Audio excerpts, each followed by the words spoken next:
The backlash against women's rights is underway around the world. Anti-feminist movements are on the rise. Attacks against women human rights defenders and activists are up. Regressive new laws are exacerbating impunity for perpetrators of domestic violence, and governments are using force against femicide and gender-based violence protesters. Yes, it's that time of the year again. 16 days of activism to end sexual and gender-based violence, beginning from the 25th of November, which is the International Day for the Elimination of Violence Against Women, to the 10th of December, which is the National Human Rights Day. This year, the United Nations is leading the pack with the theme, Unite, Activism to End Violence Against Women and Girls, a call for everyone to play their part in ending sexual and gender-based violence.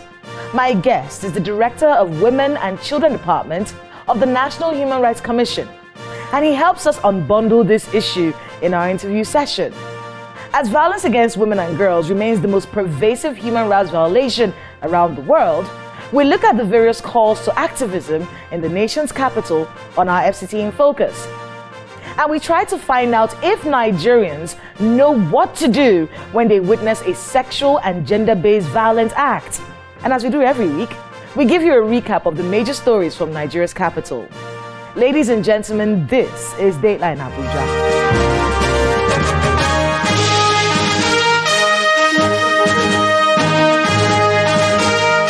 Hello and welcome to Dateline Abuja. I am Kayla Megwa.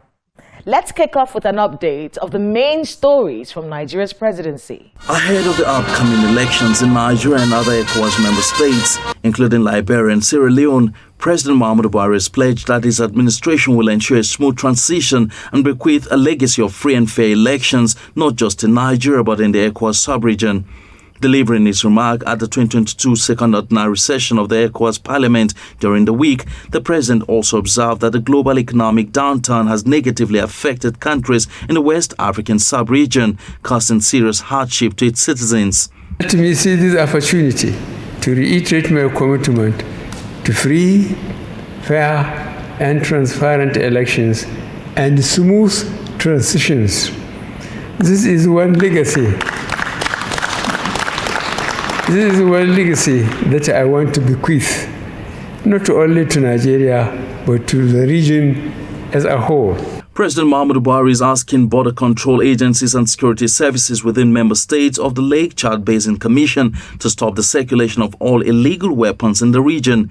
Speaking at the 16th Ordinary Summit of Heads of State and Government of the Lake Chad Basin Commission, the president states that illegal movement of arms into the region has heightened the proliferation of small arms and light weapons, a situation which continues to threaten the collective peace and security in the region. President Muhammadu Buhari has indicated that governors are stealing from local government council allocation. The president, who spoke extempore after delivering his speech at the presidential parley for members of the Senior Executive Course 44 of the National Institute for Policy and Strategic Studies (NIPS) at the State House, underscored that personal integrity is fundamental in the operations of government. He explained how a state governor would receive allocation on behalf of local government areas in the states, only to remit half of such allocation to the council chairman. These actions, he said, portrayed a sort of corrupt practice that is now symptomatic of Nigeria in dispensing resources meant for local councils' administrations, thereby undermining development. Health sector reforms must have the buy-in of the state governments to be truly functional, and this time the reforms planned for the sector will be made public and backed by the political will to ensure implementation. These were the words of the Vice President, Professor Yemi Osinbajo, at the opening ceremony of the Presidential Health Reform Committee retreat, which is focused on universal health coverage for all Nigerians. While admitting that the present state of healthcare in Nigeria cannot meet with Nigeria's ever-growing population, the Vice President states that it is imperative that the objective of the reforms in the sector be clearly stipulated. Children must join the fight against corruption as their future depends on it.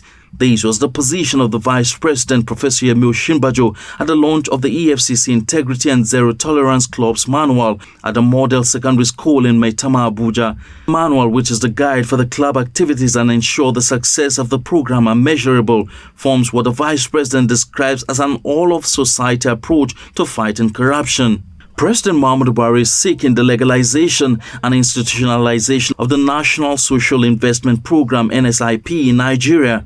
In a letter to the Senate and read by Senate President Ahmed Lawan during Tuesday's plenary session, President Buhari is requesting the upper chamber to consider and approve the National Social Investment Program Establishment Bill, explaining that the proposed legislation will provide enabling law for effective implementation of the program towards poverty alleviation for vulnerable Nigerians. President Buhari also wrote to the Senate requesting the creation of 10 new national parks across the country and the consideration and passage of the National Library Establishment Bill 2022.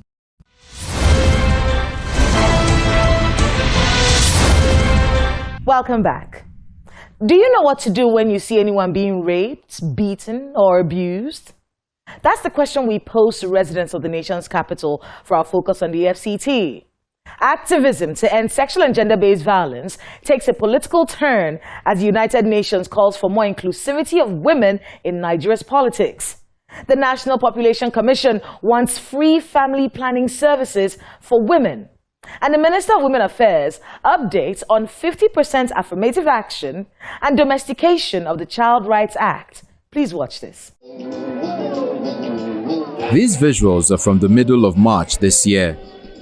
Women asking that 5 women-friendly bills that were dropped by the National Assembly be revisited, most notable of which is the need for 35% affirmative action for women.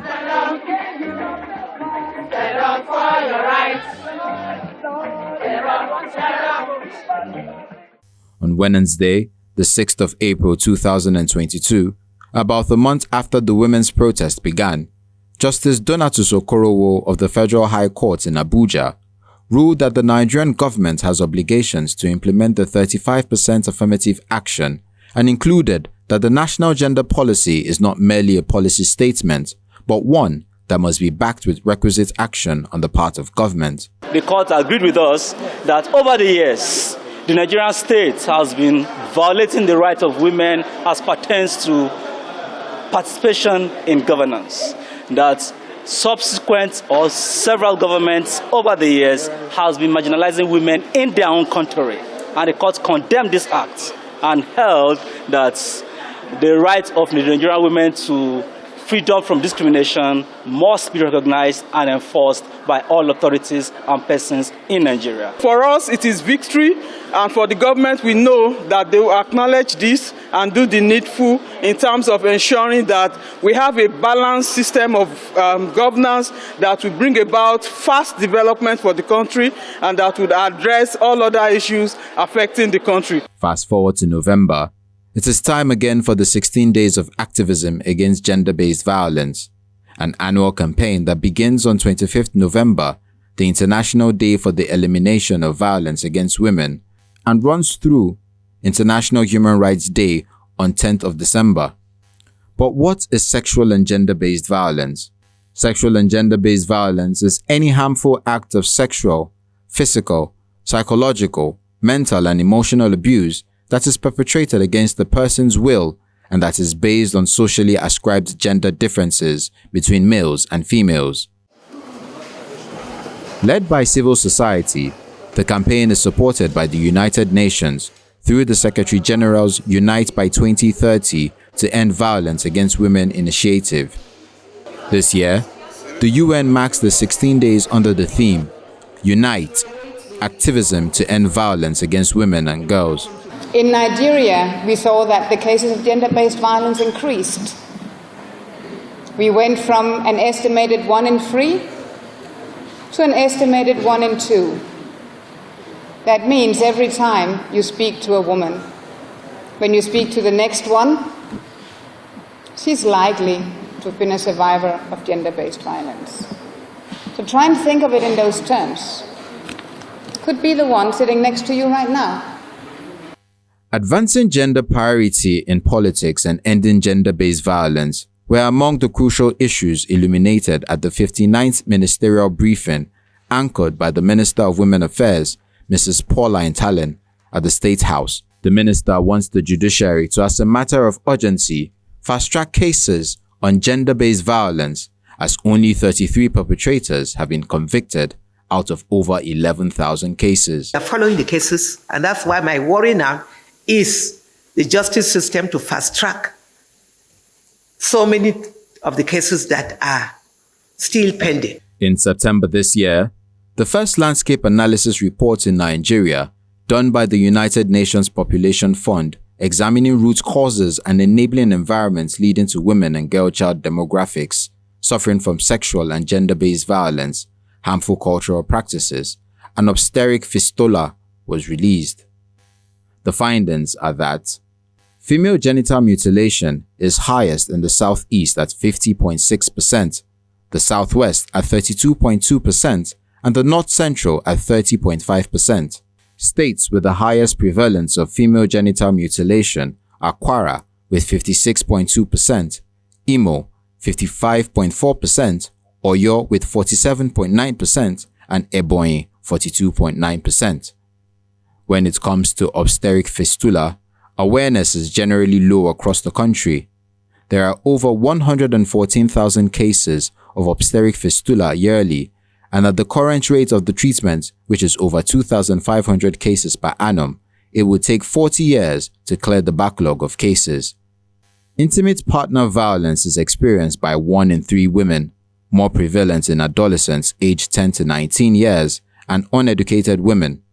Non-intimate partner violence is highest in Edo State at 11.7% prevalence rate, while sexual abuse is highest in Sokoto State at 31.6%. Child marriage is highest in Bauchi State at 72% and lowest in Ogun State at 1.3%. The key recommendation of the report is the need for a multi-pronged, multi-sectoral approach to these issues once and for all. The wife of the Vice President underscores this in an ardent plea. Let's save her before she becomes a victim. Speak to him so he is not counted among the perpetrators. Enlighten the result of bad choices. Sexual harassment at work, at school, or at home not only help for the survivors, but punishment for the perpetrators in accordance with the law of the land. To see how much advocacy has been done, we try to find out from Abuja residents if they know what to do when they witness cases of sexual and gender-based violence. For you to come and meet someone and then you want to rape her, no, it's very, very bad. I will not support that. And anybody that is doing that, I believe they should take it up from there. The court of law should take it up from there, should do what they want to do with that person. How can you see a person and then you want to rape that person? It's not nice. I wouldn't support it, but Nigeria doesn't actually create awareness for it. So there's no proper authorities to report to. Even if you go somewhere to try and take actions about it, there wouldn't be results.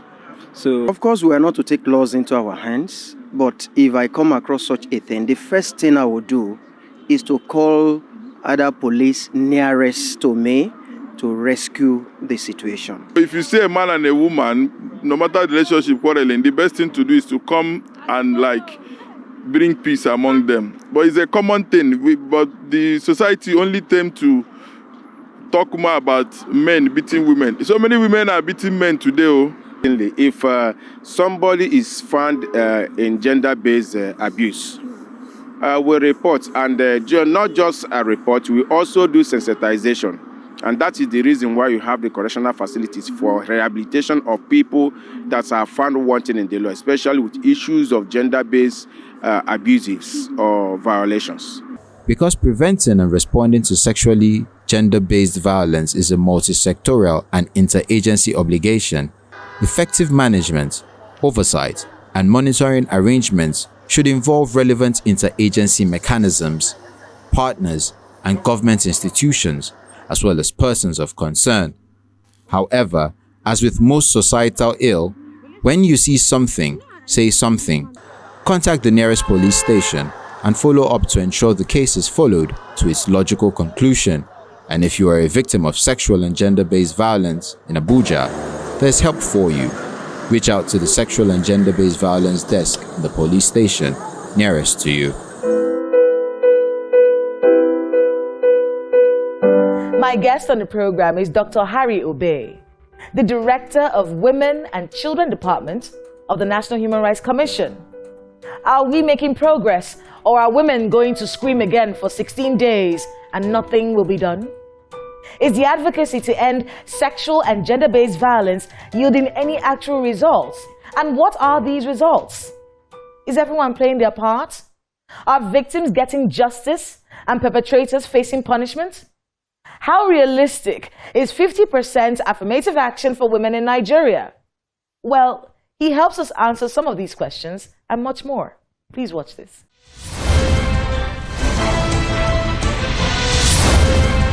Dr. Harry Obey, welcome to Dateline Abuja.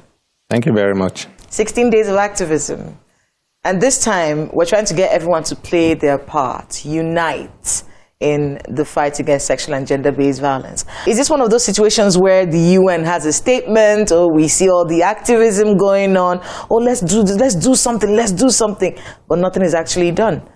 Talk to us a bit about this year's drive and the kind of impact that you hope it would make. I think the team makes a very loud statement that, yes, there has been a lot of movement, yet the motion is not actually as expected. The motion is slower than what we actually need to be able to tame this giant of a challenge to humanity.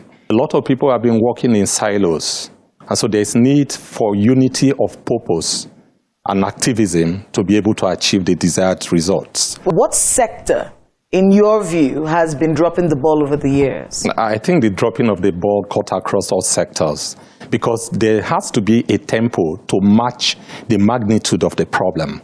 That tempo has not really manifested, or it's not visible to me from any sector yet. This third-party intervention that we're asking for, how much advocacy is being done in that regard so that people realize that someone who's going through sexual and gender-based violence needs me? They need a third party to help. How much advocacy in that direction is going on right now? Unfortunately, when we get to know about the magnitude of these problems, it's usually when someone has died. And this brings me, back to this, when Osinachi died. A lot of hue and cry came out about it. The media was agog with reports about it. And there are propositions now that we need special regime of laws to hold third party accountable. That if you see something, you have to say something. And when you fail to say something, even though it's not primarily your responsibility, you have a duty to contribute to the balance of the society. I know that in Osinachi's case, one of the reasons why it got the kind of media attention that it did was because the Minister of Women Affairs waded into the matter.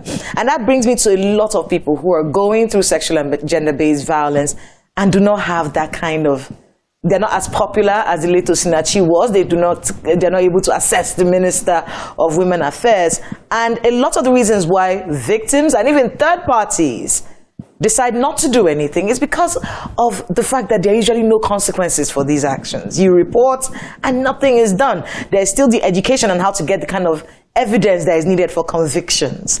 Our hospitals, the rape kits and things like that are still things that are not very popular. So they've mainstreamed it in parts of the world in such a way that if you're an abuser, you better run, because everybody is against you. How do we get that to happen in Nigeria? We are still battling with people coming to terms with the fact that some of these violations that are known to the elitist community are actually violations. In the local communities, they consider it as part of the things they have to cope with. Like wife battering. A wife in some local communities thinks that part of the package of marriage is that your husband can beat you and go scot-free, that there's nothing wrong with it. And that even if you're battered, it's part of the luggage you have to carry. It is better to be a battered wife than a single woman or a divorcee. So we need to categorize this sensitization or awareness creation in different lights. So when we now situate what is expected within the locality, it can work. Then we begin to calibrate the system of reportage according to the awareness or the level of their growth in terms of awareness. Some things that we've been able to achieve since 2021's 16 days of advocacy that we can build on with this advocacy of 2022. Thank you. I think for us, the most exciting achievement is the fact that more people are aware, and that has increased the data that we receive in terms of reportage. By this time last year, at the end of last year, we had a total of about 158,000 cases bordering on SGBV. And by end of August this year alone, we have already crossed the limit of 200,000 cases or complaints for the National Human Rights Commission alone. So a whole lot of people are aware and they are making reports on it. We are also getting reports from prosecution agencies that more convictions are actually being recorded. You go to NAPTI, they will be able to give you specific numbers of people that have been convicted with regard to SGBV. The Ministry of Justice will give you the same number. We all work together.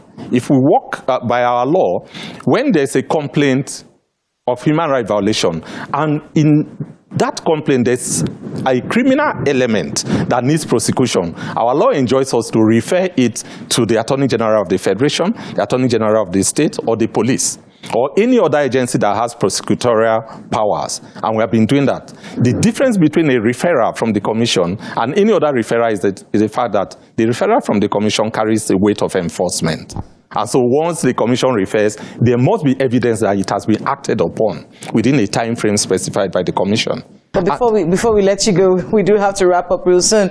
Just talk to people who are victims of sexual and gender-based violence, who are listening right now and have no idea where to begin. What do I do? Do I report my husband?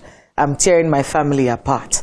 What do I do about the situation? Just so they can know what they can do, what options are available to them. Please speak to someone, even if it is in confidence, and let the person know that you need that person to be able to deal with the situation. Also know that there are agencies set up solely to serve you, and they will not require one kobo from you. Like the National Human Rights Commission, for instance. There are so many NGOs. Speak to media agencies or media houses.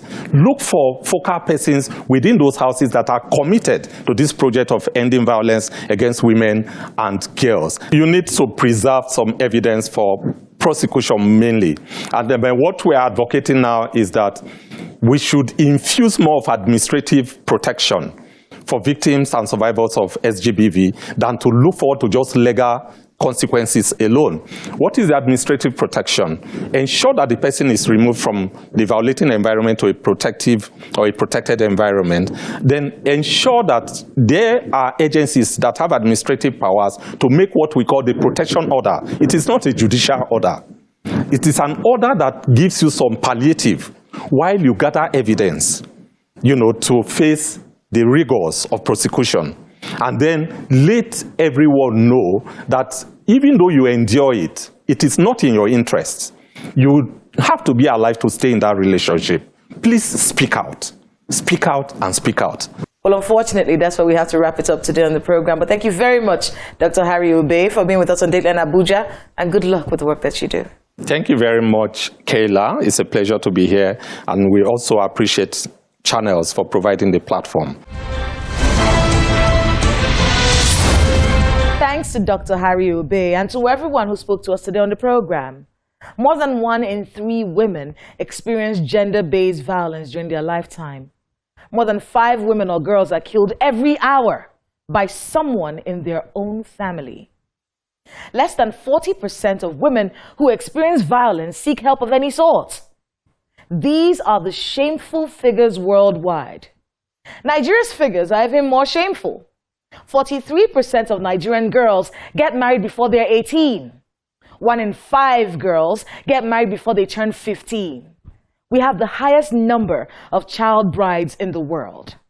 Meanwhile, 2 in 3 women in Nigeria experience violence by their partners, and 0.9% of assaulters are tried, and almost none of them are convicted. 86% of people who go to the hospital for sexual assault in Nigeria are women and girls. 60% of rape survivors in Nigeria are children under the age of 14. Obstetric fistula in Nigeria, over 114,000 cases annually. Ladies and gentlemen, we have failed to protect Nigerian women, and the future of the Nigerian girl child is in danger. We have failed. But all is not lost.